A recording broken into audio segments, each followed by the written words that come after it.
All right, chat. We back at it again. Let's get the channel up real quick.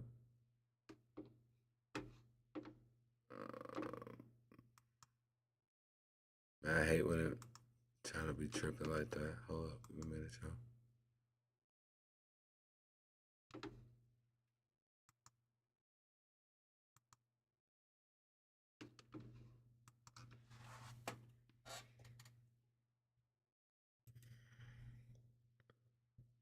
All right, y'all. We back at it again. Most amazing top 10 discoveries made by astronauts aboard the ISS. All right, y'all ready? Yeah, I'm ready. Let's get it. In space, no one can hear you scream. Even though that's the tagline to one of the greatest science fiction movies ever made, there is some truth to it. Astronauts are isolated from the rest of the world while they're up there, far from the safety of home, out in the cold, vast black void that is space. So here are some of their stories. We're going to start at the list with an incredibly alarming situation. Really, this is the last thing you'd want to find in space, aside from an alien face hugger on board. A freaking air leak. On the 6th of June of 2018, the Soyuz MS-09 mission launched. 3 astronauts, including a Russian commander and 2 flight engineers, 1 American and 1 German, were transported to the International Space Station. For a couple of months, their time on the ISS was pretty routine as being in the middle of space can be, anyway. That was until the 29th of August. It was in the middle of the night, and the crew received a message from Mission Control. They detected a slight change in air pressure and found that there was a small air leak. There was a 2mm hole in the orbital module. So 2mm, tiny, but in space, this would be incredibly alarming. Fortunately, they managed to seal up the hole, and there were no more changes in air pressure. But they had some questions as to how this hole got there in the first place, and it turns out something shady could have gone on. Apparently this hole had been hidden with a, quote, low-quality patch job, and had apparently been created with a drill. Somebody knew about that? Suspicious of NASA, accusing them of intentionally sabotaging the mission. There were even theories that one of the crew members themselves drilled the hole, as it was found to have been drilled from the inside. A Russian tabloid accused the American astronaut on board of creating the hole after she apparently had a failed romantic relationship with another member of the crew. Just really outlandish stuff.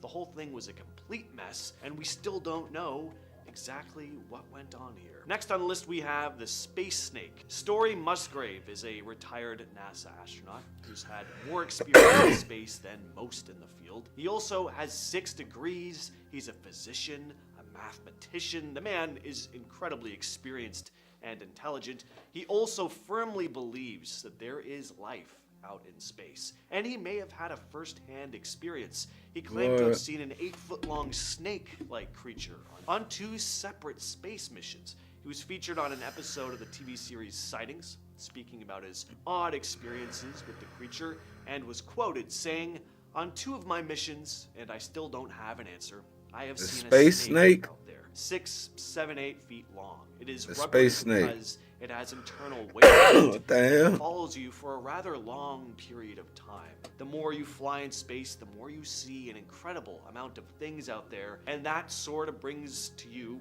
really a certainty that other living creatures are out there. Some incredibly primitive, more primitive, some just proteins coming together, amino acids, and just some single-cell organisms. Look at them suits, and other civilizations that have been around for a million years that are doing unimaginable kinds of things. The SpaceX CRS-7 incident. The SpaceX-7 was a mission to send an uncrewed spacecraft, the Dragon, to resupply the International Space Station. It was the Dragon's 9th flight. It launched from the Falcon 9 launch spaceship vehicle. Without nobody in there. He said an uncrewed, so that shit is being shut off with nobody controlling it, but the people down in the but 139 seconds into the launch, a cloud of white vapor appeared, and there was a sudden loss of pressure in the liquid oxygen tank of the Falcon 9's exploded. Second stage.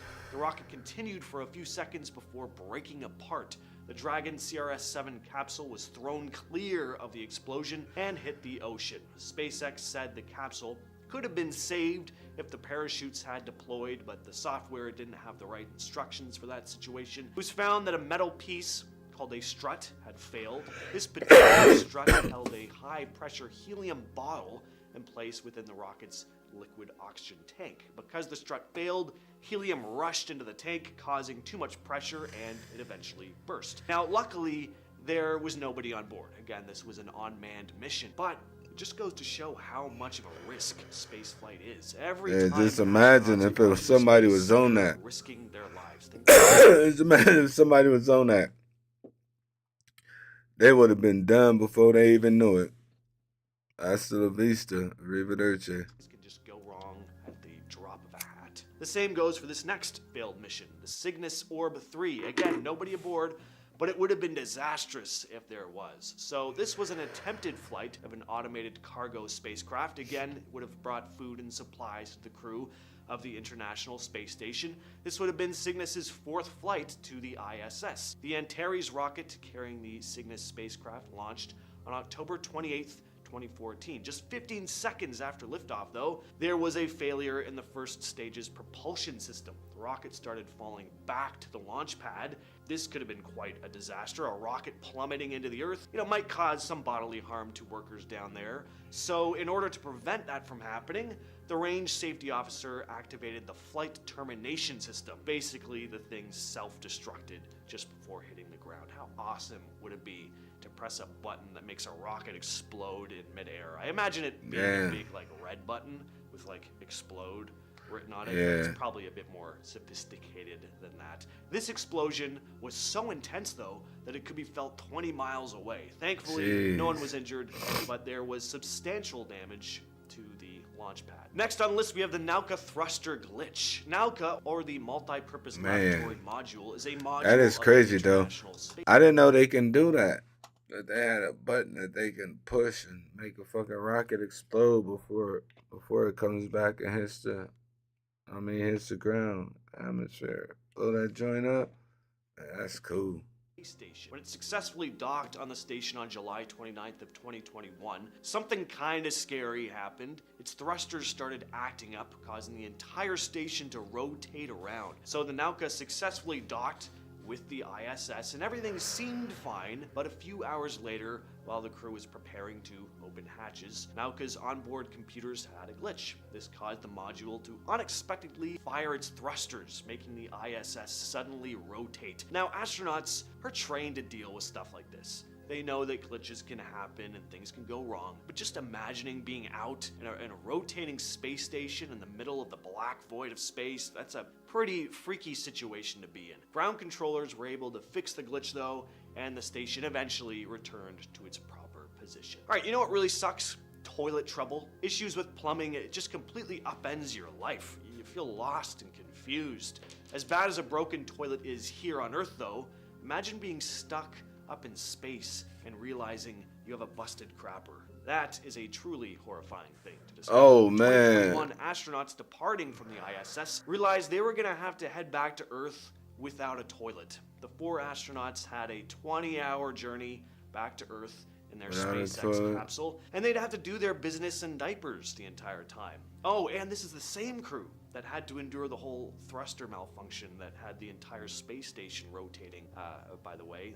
Not the luckiest bunch here. By Earth standards, anyway. By astronaut standards, I guess they kind of are pretty lucky, because they made it to space and back without blowing up, dying. Next up, we have even they more. Just didn't have a crapper. Turns out there's been issues on the International Space good. Station as well. This incident Do some happened diabetes, back in man. 2019, Man, my son is where killing the me, ISS Chad. was attempting to upgrade their toilet and ended up causing a water leak. The toilet they currently had on board had been installed in 2008 and was a bit outdated. This new universal waste management system would be less clunky. That toilet looked crazy. What the hell? More efficient. But one of the water pipes leaked, and 2.5 gallons of water started floating about the station, which the astronauts then had to collect. Luckily, the pipe leaked before the toilet was officially christened, because that would have been truly nightmarish. Floating around, collecting water, fine. Actually, might have been kind of fun. Floating around in space, having to gather up yellow and brown water. Yeah, that's not fun. Enjoyable. I also don't know why they didn't install that toilet when the capsule was still on the ground, but oh no, it's on the space station. It's up in space. Never mind. In June Gotta of do what they gotta do, 1965, man. astronauts Ed White and James McDivitt spotted something strange while passing over Hawaii. They were in a Gemini spacecraft when they spotted something that looked like a UFO. It was metallic, and they also described it having long arms sticking out of it. McDivitt spotted the object while White was asleep. He grabbed a 16mm film camera to try and take footage of the object. White then woke up saying he spotted the thing as well. McDivitt contacted the capsule coordinator, attempting to describe what they were seeing. In part of the transcript, McDivitt is quoted saying, "I just saw something else up here with me. But just as I was getting close enough to take a good picture, the sun got in the way and I lost it." He went on to say, "It had big arms sticking out of it, it looked like. I only had it for just a minute. I got a couple of pictures with a movie camera and one with the Hasselblad, but I was in free drift. Before I could get the control back,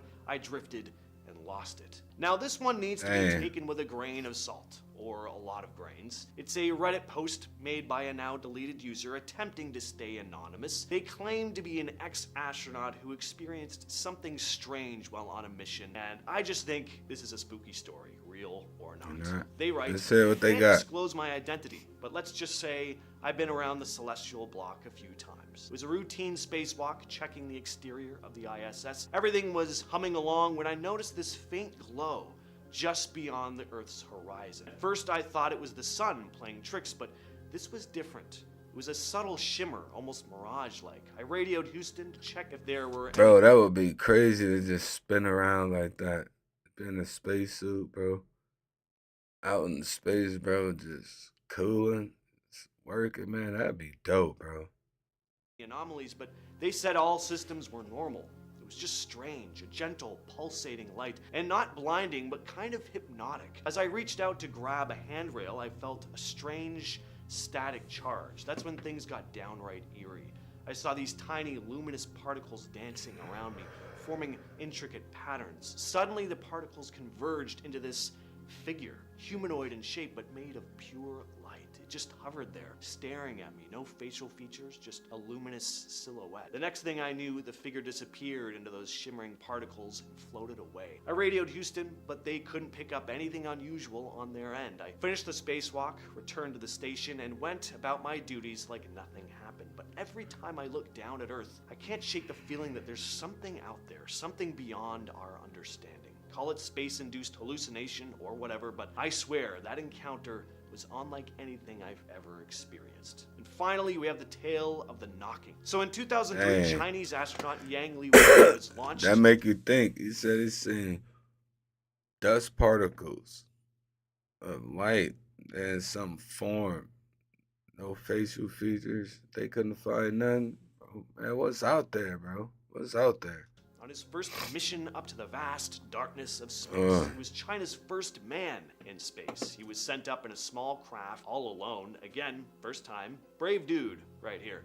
Going up to space would be scary enough as it is, but things got creepy when Li Wei started hearing something. He was in space all alone when he began hearing what sounded like a knock on the spacecraft. He described it as, quote, someone knocking the body of the spaceship, just as knocking an iron bucket with a wooden hammer, and went on to say it neither came from outside nor inside the spaceship. He took a look outside the porthole, and nothing, which was actually probably a relief. Here on Earth, if we heard a knocking sound on our door and opened it only to find there was nothing there, we'd be totally freaked out, right? But in space, probably for the best, we don't see anyone or anything. Once he returned to Earth, he tried to recreate the sound, but was never able to. It's still a mystery as to what he was hearing up there. Dang. All that said, I've been your host, James, and I'll catch you, yes, you specifically, in the next video. Yeah, them was some crazy ones, bro. For real. Man, figure forming out of dust particles, illuminating light. Man, that's probably why I would have had to retire as being an astronaut, man. Or seeing the snake. What the hell was the snake doing way out there? Man, I definitely would have had to retire. I would have to retire and turn myself into a loony bin. I'm seeing snakes I'll be on the earth. No, we're done. We're done. I'm out. All right, chat, man. Y'all go ahead and toss what y'all thoughts are up in the comments, man. I'll catch y'all on the next one.